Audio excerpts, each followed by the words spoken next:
2004 Anwar keluar penjara. Anwar tahu. Dia edar 5 tahun.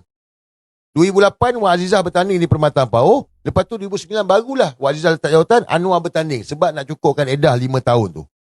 Jadi tempoh hari 2018 dia ada edah 5 tahun. But Anwar bertanding PRK Pollution dan PRU tempoh hari.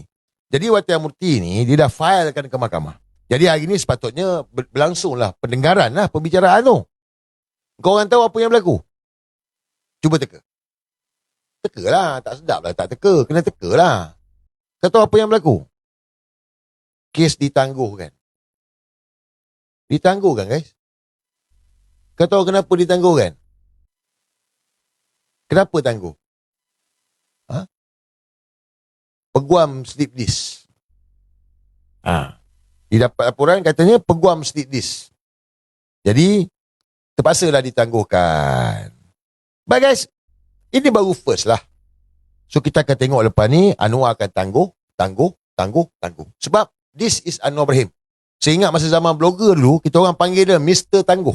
Jangan lupa subscribe dan tonton video penuh di Suara Dunia.